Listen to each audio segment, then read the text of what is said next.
이번에는 섹터 얘기를 좀 해보겠습니다. 사실 섹터라고는 했지만 중국과 원자재에 대한 얘기인데 사실 최근에 이제 중국은 규제를 연일 발표하고 있고 거기다가 경제 지표가 조금은 긴축 스탠스로 연초부터 이어오면서 둔화되고 있습니다. 중국의 정책 스탠스가 언제 경기 부양으로 돌아설지 궁금하고요. 더불어서 유가, 거기다가 알루미늄 고공행진을 하고 있는데 지속이 될 수 있을지, 변화의 포인트는 무엇이 될지 이분 모시고 자세히 얘기 나눠보도록 하겠습니다. 최진영 이베스트 투자증권 담당 애널리스트 나왔습니다. 안녕하세요. 안녕하십니까. 네. 비식 웃고 있네요. 저희 같은 팀원인데 오늘은 이제 제가 날카롭게 질문을 던져서 많은 얘기 끄집어내도록 하겠습니다. 제가 이제 서두에 말씀드린 게 오늘도 그렇지만 매번 중국과 관련된 얘기가 너무 많이 나와요. 예. 뭐 지난주에는 뭐 메타버스까지 규제하겠다 뭐 이런 얘기들이 있는데 일단 그 얘기부터 해볼게요. 중국이 최근에 이제 기업의 규제 리스크도 강해지면서 급기에 어떤 얘기가 있냐면 공동부유라는 얘기를 하고 나왔어요. 그래서 시청자분들은 잘 모르실 수 있는데 공동부유가 뭔지 그리고 이 공동부유가 있을 때 지금 중국의 정책은 어떻게 흘러갈 수 있을지 그 좀 자세히 한번 얘기 나누시죠. 예, 일단은 공동부유라 하면은 일단 공부론과 같은 이런 분배 정책의 일환이라고 보시면 될 것 같습니다. 네. 아무래도 코로나 때문에 K자형 성장이 이루어지면서 중국 내부에서도 지금 빈부격차가 극심하게 이루어지고 있는 상태인데요. 이제 그렇기 때문에 이 공동부유론 갖다 통해서 분배를 하겠다. 그 세부적인 내용을 갖다 살펴보면은 일단 뭐 기업들에 대한 규제 리스크와 관련돼 가지고 연계된 부분들이 없지 않아 있습니다. 앞에 차트에서도 보시는 것처럼 일단 세 가지 방식을 통해서 방법론을 통해 가지고 분배를 갖다 추진하겠다. 첫 번째, 결국에는 시장의 분배 기능에 초점을 맞췄고 공동 경쟁이나 아니면 독과점을 갖다 억제하는 방식. 2차 분배에 있어서는 정부 기능, 즉 세제 개편을 통해서 결과적으로 재분배를 하겠다. 3차 분배는 개인의 역량, 결과적으로 기부하는 이 같은 방식이라 볼 수 있겠는데요. 지금 기업들의 규제 리스크와 연관되어 있는 부분은 바로 1차 분배, 여기에 좀 더 초점이 맞춰져 있다라고 볼 수가 있겠고요. 여러분, 이 방향성에 있어서 중국이 추구하는 게 무엇인가를 놓고 봤었을 때 이렇게 단순히 공동부유론이 독과점을 반대하고 반독점에다가 또는 공정경쟁을 갖다 추구한다 이렇게 보실 게 아니라 중국이 지금 정책적으로 어떤 산업을 갖다 밀고 있고 어떤 산업을 갖다가 억제하고 있는지 갖다 우리가 좀 지켜보자 이겁니다. 그러면은 중국이 지금 어쨌든 인터넷 플랫폼 기업 기업들은 서비스업 기반입니다. 중국이 지금 GDP에서 서비스업의 비중이 굉장히 높은데 공동부유로는 단순히 공정경쟁 이런 것뿐만 아니라 미국을 갖다 따라잡기 위한 정책 노선이 바뀌었다라고 볼 수가 있겠거든요. 예. 이게 자세히 살펴보면 무슨 말이냐면은 결국에는 미국을 따라잡기 위해서 서비스업을 육성시켰는데 그게 바로 인터넷이 대표되는 기업들인데 그런데 시간이 흐르고 지나 보니까 코로나 위기라던가 내지는 미중 무역 갈등을 통해서 제조업의 기반이 더 중요성을 갖다 깼다는 거죠. 결국 공급망이라던가 내지는 반도체라던가 이런 것들이겠고요. 그렇기 때문에 제조업이라던가 중소기업 기반인 바로 독일식 성장 모델로 전환되면서 지금의 이 방향성이 바뀌고 있는 것이고 이게 고스란히 규제 리스크로 연결됐었다라고 볼 수가 있겠고요. 네. 공동부유는 단순히 정책적인 측면보다는 이렇게 산업의 구조 역시도 좀 변화되는 이 같은 그림이라고 봐주시면 될 것 같고요. 굉장히 중요한 얘기를 한 게 미국식 어떻게 보면 서비스업, 우리가 소비를 막 증가시키고 이런 걸 얘기했었잖아요. 예. 그게 아니라 뭐 일명 우리가 알리바바라든지 텐센트라든지 일련의 어떤 그런 지금까지 끌고 왔었던 인터넷 기업들이 소위 말해서 변동성이 굉장히 심해지고 있는 상황이고 독일식 제조업으로 끌어간다는 거는 어떻게 보면 당장은 소비하지 않겠다 이런 거 같거든요. 예. 근데 이제 뭐 아주 간단히 생각하면 야 독일식 제조업이라고 하면 경기가 부러지면 안 되는 거잖아. 예. 그러면 최근에 PMI나 선행성을 갖고 있는 GDP의 선행성을 갖고 있는 지표들이 연일 계속 하향 조정되고 있는데 그러면 이제 중국이 드디어 정책 스탠스 변화시키는 거 아니야? 왜냐하면 시장을 좀 좋게 보려는 입장에서는 중국의 경제를 조금은 반등하거나 내지는 돈을 풀면서 부양시켜야 되는 수준까지 왔다라고 보시는 분들도 있거든요. 예. 그래서 보시기에 정책 스탠스 변화가 될 거라고 보세요? 제가 봤었을 때는 그거는 아직까지는 요원한 것 같습니다. 아직까지는 아니다. 예, 일단 정책 전환이 이루어진다면은 올해보다는 좀 올해 연말에 있을 공산당 중앙경제공작회의에서 좀 언급이 나올 거라 보고 있고 실제 예. 액션은 올해보다는 내년 좀 더 4월 달이지 않겠는가 이렇게 좀 접근을 하고 있고요. 네. 아무래도 중국이 좀 더 중국이 무언가 지금 역할론이 계속 대두가 되고 있는 상황이고 이것이 네. 주식시장에서 계속 화두가 되고 있는 부분입니다. 다만 중국 같은 경우에는 지급 준비율 인하 얘기가 계속 나오고 있지만은 지금 9월 달부터 올해 12월 말까지 있을 중기 유동성 창고인 MLF 만기 물량이 대략 3조 위안입니다. 즉 지급 준비율 인하해봤자 정책적인 실효성이 좀 낮다라고 볼 수가 있겠고요.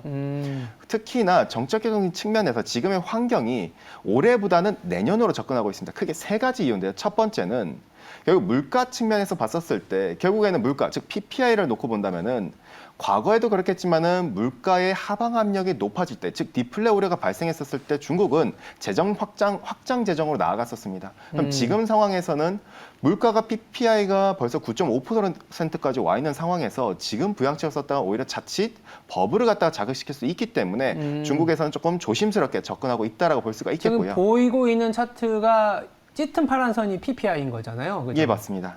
지금 저게 지난주에 발표된 게 9.5까지 나와버렸어요. 예, 맞습니다. 그러니까 단순하게 보면 저게 저렇게 높은데 굳이 예. 돈을 풀어서 또 악영향을 주겠냐 이런 생각이 굉장히 말씀하시는 부담스럽다라고 저게 볼 수가 최소한 있겠고요. 뭐 1%나 마이너스까지 가야 되지 않겠냐. 그렇죠. 네, 그런 일단 거고. 뭐 유가의 기저효과가 끝난다라는 관점에서만 접근하자면은 결국 유가의 상승률과 PPI와 같이 동행을 하기 때문에 이걸 감안을 하면은 내년도에는 그럼 내년 상반기쯤에는 물가가 좀 진정된다면은 부양책을 다 쓰지 않겠는가라고 볼 수가 있겠고요. 네. 지금은 좀 여러 개 제한되고 두 번째는 바로 크레딧 리스크입니다.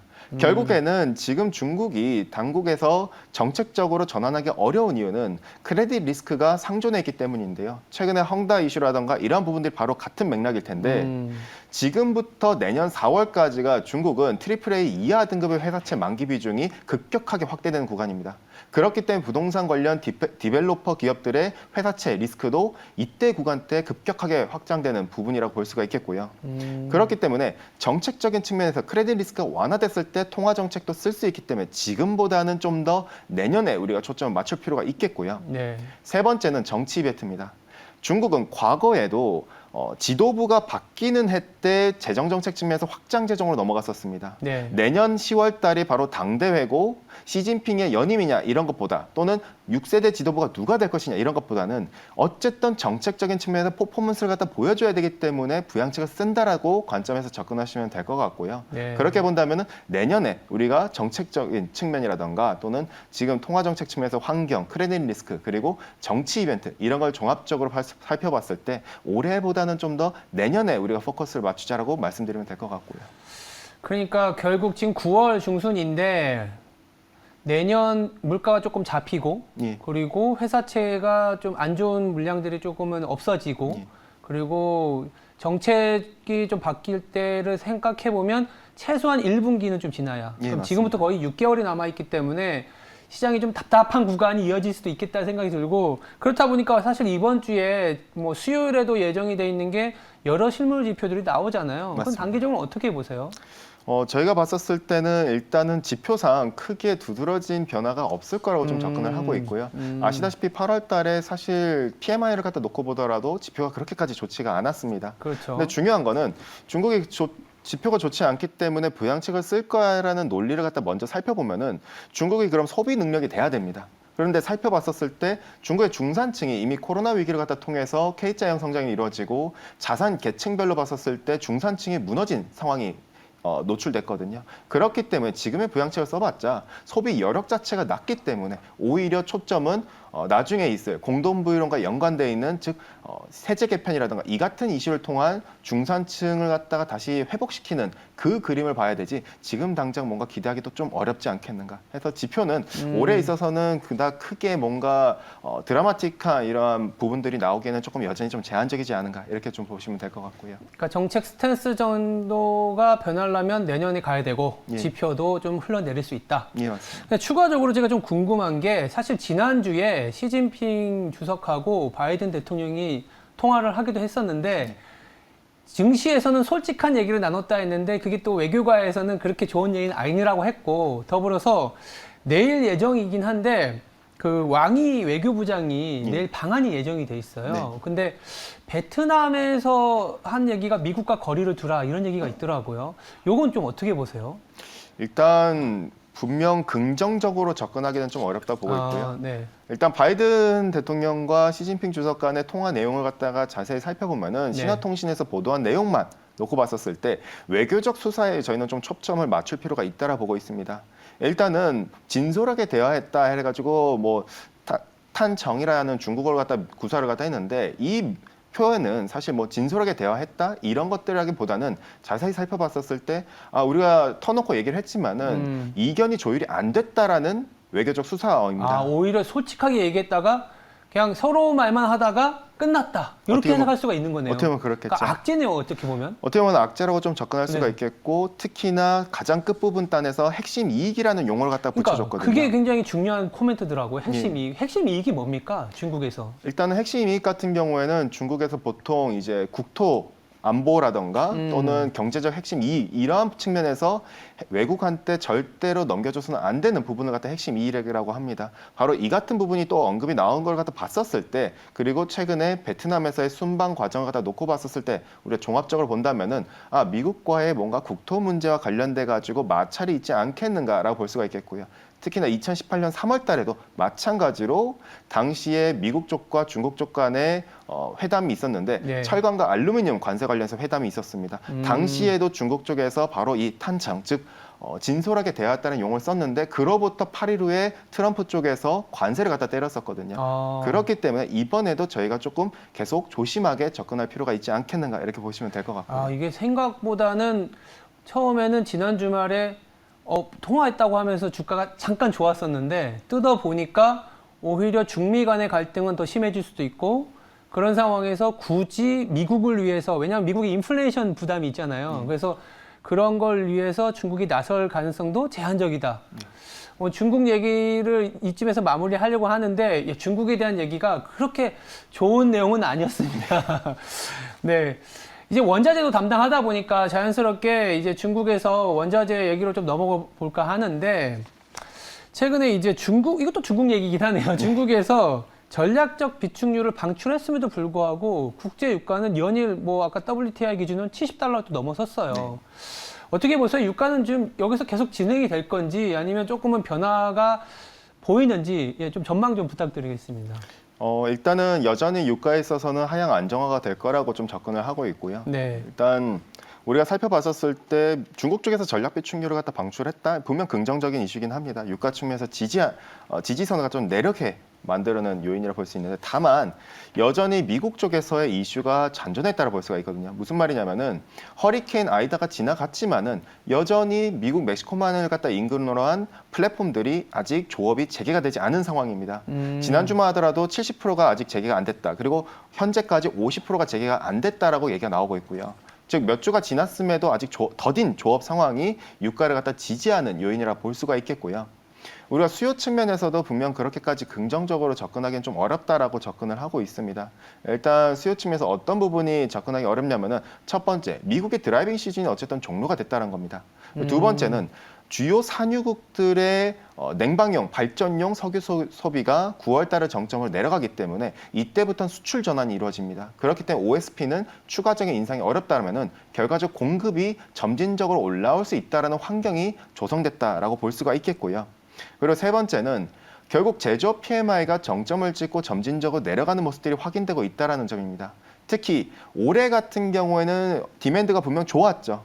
대략 한 500만 대를 갖다가 디맨드가 전년 대비 증가를 했겠지만은 다만 내년도를 놓고 봤을 때 분명 내년도 코로나 이전 수준으로 정상으로 회귀를 합니다. 수요 역시도 400만 가량이 회복이 되겠고요. 다만 올해 580만 가량, 내년에 400만 그러면은 뭔가 올해보다 기대감이 하향 조정될 수밖에 없다라고 우리가 좀 접근이 되겠고요. 그러한 점에서 디맨드 단에서 유가는 저희가 점진적인 하향 안정화. 지금의 허리케인 이슈가 아직 유가를 지지해주고 있지만은 어디까지나 단기적인 계절성 영향이기 때문에 점진적인 후퇴를 갖다 우리가 주목해야 된다라고 보시면 될 것 같고요. 네. 마지막으로 공급 측면에서는 아무래도 미국의 셰일 기업 같은 경우에는 아직까지는 귀환을 못하고 있지만은 다만 수급이 안정화되면은 급격한 백오댓이 안정화되면은 결국 안정적 콘텐츠화에서 셰일들은 다시 귀환할 수 있다. 지금보다는 좀 더 연말경 그리고 내년을 봤었을 때 셰일의 교환 속도는 더 빨라질 수 있다라고 봐주시면 될 것 같고요. 네, 유가는 이제 공급이 좀 늘어날 수 있는 상황이기 때문에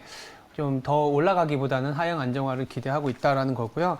얼마 전에 주식시장에서는 이거와 관련된 종목들이 화려했었습니다. 알루미늄과 관련된 얘기인데 뭐 2차 전지 얘기도 나왔었고요. 이게 왜 이렇게 강했을까요? 어떻게 보세요? 일단은 최근에 알루미늄 관련해가지고 네. 2008년에 최고치를 갖다 찍고 있다라는 얘기 나왔고 네. 실제로 지난주 금요일 날 기준으로 봤었을 때 벌써 톤당 3,000달러대에 근접한 상황입니다. 네. 근데 많이들 수요 측면에서 원인을 갖다 찾으려고들 하시거든요. 근데 제가 봤었을 때는 디맨드는 사실 거의 올라온 게 없었습니다. 크게 움직인 부분도 없었을 뿐더러 그럼 무엇이 문제를 갖다 놓고 봤었을 때 수요보다는 저희는 공급에 초점을 맞추고 이것도 공급이네요. 그렇죠. 그리고 알루미늄의 원료인 보크사이트의 주요 산지인 기니 쪽에서의 쿠데타보다는 글로벌 최대 공급처 중국 56%를 차지하는 중국에서의 공급 차질이 그 발단이었다라고 볼 수가 있겠고요. 그럼 중국 쪽에서 대체 어떤 이슈 때문에 알루미늄 가격을 갖다 이렇게 몇 개월 동안 급격하게 상승을 시켰는가? 일단 1차적으로는 탄소 중립의 참여입니다. 이러한 부분들, 즉 글로벌 최대 생산국인 중국의 탄소 중립 참여는 결과적으로 공급단에서 공급 과잉 섹터를 갖다가 완화시켜주는 요인이겠고요. 2차적으로 지난 7월 말부터 중국이 가장 문제가 됐었던 부분은 바로 전력난입니다. 중국 지방정부들 윈난성이라던가 허난이라던가 네이먼고 이런 지역들 같은 경우에는 가뜩이나 석탄 재고가 낮은 상황에서 전력단에서 즉 냉방용단에서 수요가 하계 시즌 맞아서 올라오면서 디맨드가 올라오다 보니 결과적으로 쇼티지가 발생했다라고 볼 수가 있겠고요. 네. 즉 전력난이 발생하면서 알루미늄 생산 기업들한테 전력 공급을 갖다 제한하는 영향들이 발생했다 볼 수가 있겠습니다. 특히나 알루미늄은 대부분 메탈도 그렇겠지만은 특히나 금속 중에서 가장 생산할 때 전력 소비량이 많은 메탈 중에 하나인데요. 그만큼 환경 오염을 많이 시킨다 이거잖아요. 그렇죠. 아무래도 화력 발전에 대한 의존도가 중국에 가장 높기 때문에요. 근데 이러한 부분들이 결과적으로 공급 차질로 연결될 수밖에 없었다라 볼 수 있겠고 네. 특히나 5월 대비 현재의 가동 캐파가 70만이 줄어들었고 신규 캐파 역시도 조업이 안 되고 있는 상황이겠고요. 다만 앞으로의 방향성을 봤었을 때 네. 알루미늄을 본다면은 저희는 지금부터는 좀 조심해야 된다라고 말씀을 드리면 될 것 같습니다. 네. 단순히 가격 레벨만 보고 이렇게 좀 측정하기보다는 우리가 봤었을 때 지금 그러면은 공급 측면에서 본다면은 분명 지금의 공급 차질 일리가 있습니다. 전력단에서 중국 쪽에서 전력 차질이 조업단에서 어려움을 끼치게 하는 요인이니까요. 다만 중국의 전력 소비 같은 경우에는 대략 9월부터 그리고 11월까지가 둔화되는 구간입니다. 즉 이 같은 계절성을 갖다 놓고 본다면은 결과적으로 전력 공급 차질이 완화되고 그렇게 된다면은 알루미늄 생산 기업들의 조업 환경 역시도 개선될 수가 있기 때문에 공급량 역시도 점진적으로 다시 올라올 수 있어서 가격단에서는 지금의 올라온 부분들이 잠시 좀 진정될 수 있는 톤다운될 수 있는 부분이라 볼 수가 있겠고요. 두 번째는 수요단에서 앞서 언급드렸다시피 글로벌 제조 PMI 단에서 둔화되고 있고 특히나 이를 선행하는 크레딧 임펄스 역시도 지표 자체가 벌써 점진적으로 내년 상반기까지 놓고 봤을 때 둔화되는 구간이기 때문에 지금 우리가 방향성을 놓고 본다면은 여기서 좀 조심해야 되지 않겠는가. 계절성이라든가 수요단 그리고 RSI만 놓고 보더라도 과매수 지점을 갖다 이미 돌파한 그 가격대 레벨을 갖다 놓고 본다면은 잠시 좀 우리가 진정될 필요가 있지 않겠는가라고 봐주시면 될 것 같고요. 알루미늄 가격도 약간은 오버슈팅 감이 있다 이런 예. 얘기고요. 마지막으로 짧게 그러면 구리도 안 여쭤볼 수가 없어요. 예. 구리 지금 가격 현황이라든지 이것도 공급 차질 우려가 좀 있었는데 어떻게 될 것 같으세요? 일단은 공급 차질 부분은 저희는 좀 완화될 거라고 보고 있습니다. 예. 일단 가격단에서 본다면은 지난주 금요일 날 슈팅이 나왔긴 했지만은 그렇다고 지난 몇 개월 동안의 박스권을 갖다 여전히 유지를 하고 있고요. 그러면은 구리단에서 봤었을 때 가장 주요 문제였던 광산단에서 노조의 파업 리스크는 벌써 일단락되어 가고 있는 상황입니다. 특히나 칠레 쪽 같은 경우에는 글로벌 최대 광산인 에스콘디다 광산도 파업이 일단락됐고 코데코 역시도 광산 기업이 벌써 파업이 일단락됐다고 지난주 금요일 날 계속 얘기가 나와주고 있는 상황이고요. 지금의 현재 가격과 그다음에 생산 비용 단가 간의 스프레드를 갖다 놓고 보면은 여전히 높은 수준이기 때문에 광산 기업들은 충분히 협상할 여력이 있기 때문에 2017년 구리 가격 상승 때와는 좀 차이가 있다라 볼 수가 있겠고요. 칠레나 페루 쪽에서 광산 기업에 대한 세금 징세 여부도 얘기가 나오고 있지만은 지금의 조세 안정 협정이 광산 기업에 대한 조세 안정 협정이 2023년 말까지가 예정돼 있기 때문에 공급에 대해서는 지금 당장 선반영하기보다는 조금 아무래도 원자재는 경기 동행 자산이기 때문에 선반영은 좀 확대해서 지양해야 된다라고 봐주시면 될 것 같습니다. 알겠습니다. 지금 중국부터 사실 원자재까지 얘기를 많이 들어봤는데 아직 중국은 지표가 조금 둔화된다 하더라도 시간이 좀 필요하다. 그리고 원자재는 이제 유가부터 알루미늄 그리고 구리까지 봤는데 가격은 좀 너무 상승 쪽보다는 하향 안정화 쪽에 뭐 보자 이렇게 정리를 해주신 것 같습니다. 알겠습니다. 굉장히 핫한 이슈를 깔끔하게 정리해 주셨습니다. 지금까지 이베스트 투자증권의 최진영 애널리스트였습니다. 감사합니다. 감사합니다. 네.